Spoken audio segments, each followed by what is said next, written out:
class is in memory of Jared Orchen.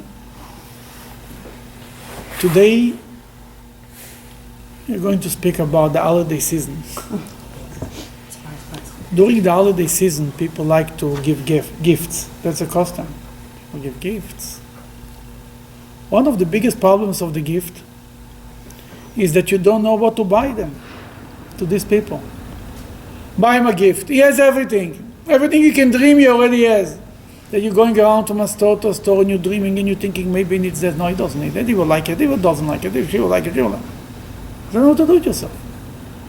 And then when you give somebody the gift and he doesn't like it, you give him the receipt and he has to go to exchange it. Then he figures out how much money you spend on that. And it's a whole embarrassment.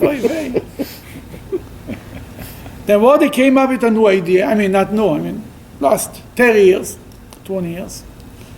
Instead of giving a gift, give a gift card. Oh, give a gift card, then you're better off.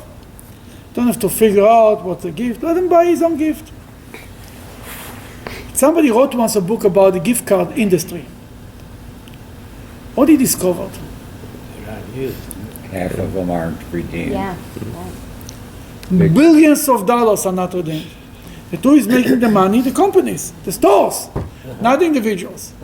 I run around with gift cards in my pocket for years. When I'm in the store, I forget that I had the gift. And I remember, I get more frustrated, then it's only enough money. And after a while, there were so many rules to make sure you lose them, and then you make a phone call, and every phone call costs money. Then they asked the guy, I remember once I heard on the radio, they asked the guy, then the author of the book about the gift cards, what's the best thing? So the best thing is cash. Give cash. That's called Chanukah Gelt. See, the Jews are smart.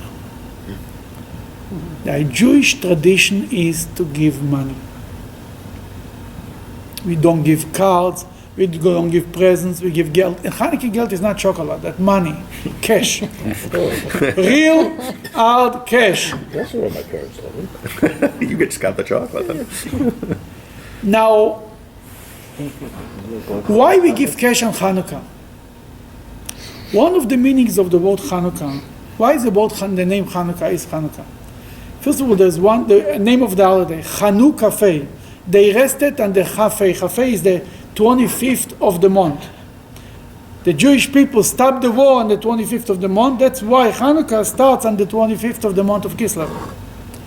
The other meaning for the word Chanukah is to dedicate. They dedicated the temple, Chanukah HaMizbeach. They dedicated the altar, the temple. But there is another word to the word, meaning for the word Chanukah. It comes from the word Chinuch. Chinuch means education.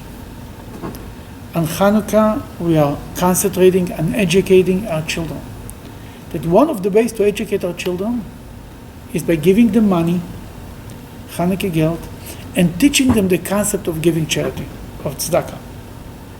You give money, and a part of the money you give for charity. That's why we give Chanukah Gelt, and we don't give gifts purposely, to teach our children that we have our own tradition. We don't have to borrow traditions from other places. We have our other tradition. It's cash. It's much better. You can buy what you want. You don't have addicts. You ever met somebody who doesn't like cash? I didn't meet them yet. Now, The original source for that, wasn't that an incentive for kids to study? To study, because they used to test them on Chanukah, and to give charity, yes.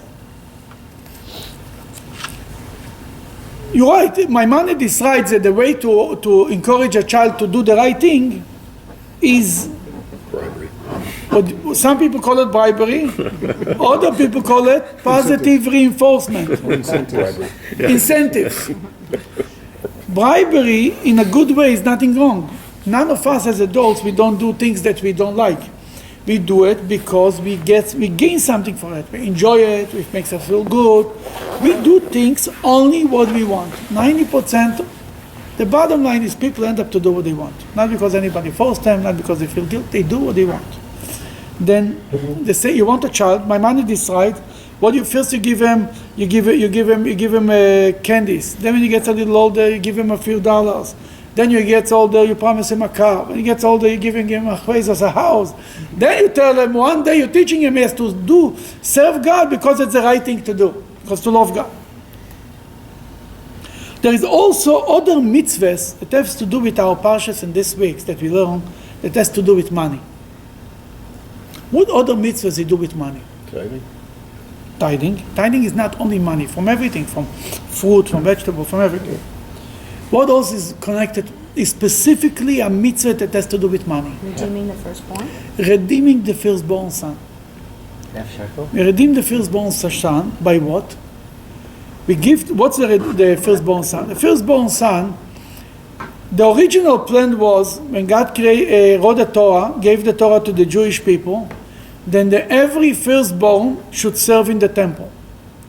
It would be an amazing idea that every family is connected to the temple. The firstborn son goes to serve. Can you imagine in the American army, every family would send the firstborn son? The whole country would be a country of connected to the army. Patriots, everybody would be included. Used to be a draft. A draft is every son. I'm talking about only the firstborn son. Even not in time of war, time of peace. Then what happened? The Jewish people worshipped the golden calf. Then they couldn't serve later in the temple. Well, the only tribe who didn't serve in the worship the golden calf, the Levites. That the Levites basically replacing the firstborn son. That the firstborn son kind of belongs to the Kohen. Because the Kohen says, I'm doing his job. That every baby, every firstborn son is born. The parents have the special ceremony that the parents redeem their child, their firstborn, from the Kohen. They bring a Kohen, and the Kohen asks the parents, the father, what do you rather have? The money or the child? You know what the question is? Who is more important, family or business? That's the real question. Everybody tells you family, but really it's more important than his business. How many hours they spend with the family, how many hours they spend with business, but we'll not go into it. Then, how much you have to spend for the firstborn son? How much you have to give him if you want to redeem your firstborn son? 3 shekels, it's 3 silver. No. 5 silver. 5 silver coin. Today there is the dollars, the dollar coins. Well, until 1920, the coins were made of enough amount of silver that you can use it. At a certain amount of silver you have to give. 5 silver coins. How they came up with this 5 silver? Why 5 silver coins? Why not 10? Was that used for the census and the We'll get to temple? the census, but that's not the answer. Yes, yes. It's 5 books of Moses. Why 5 silver coins?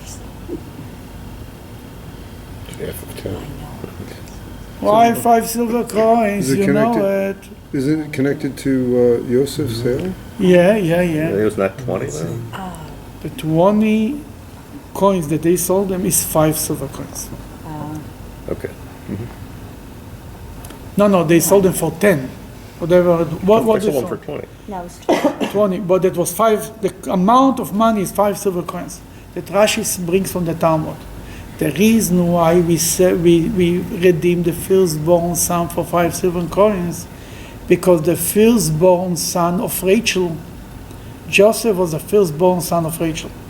Not Jacob's firstborn son, but Rachel's firstborn son, right? And Rachel was the ultimate bashert, the ultimate wife of Jacob. Then Jacob and Rachel are the couple. Who is the firstborn son? Joseph. Because the brother sold their own brother for 5 silver coins, therefore forever and ever and ever, we atone for the sin by redeeming our firstborn son for 5 silver coins. That's one mitzvah that we do with money. What's the other mitzvah you mentioned we do with money? Half shekel? No? I have shekel. Why I have a shekel? You don't want to count individuals, so you.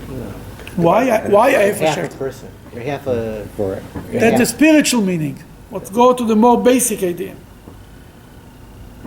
wasn't an imposition on people who didn't have enough for a whole shekel. It's interesting. Hey, that's not. When the Talmud, when the Bible wants something to pay, you pay.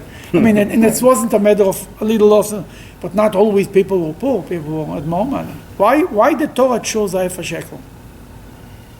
To make everybody the same. They could have chosen one shekel as the point, as opposed to a half.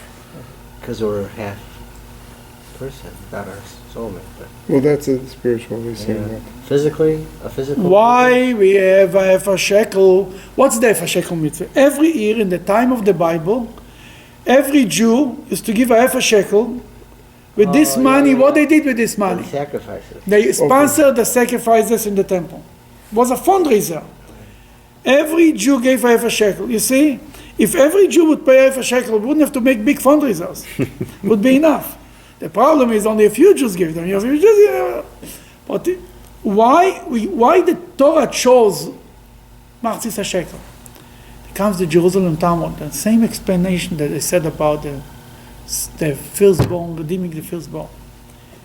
Because if you take the 5 shekels, divided to 10 brothers, how much everybody got?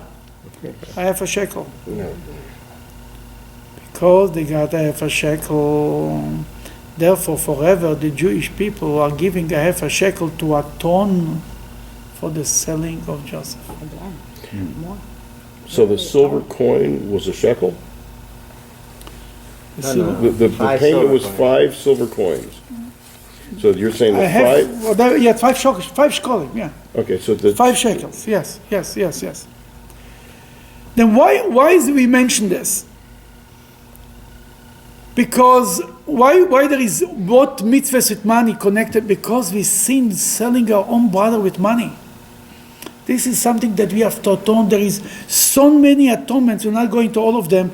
How we do so many things, subtle things that remind us about the selling of Joseph throughout Jewish history, because that's the ultimate sin, selling your own brother.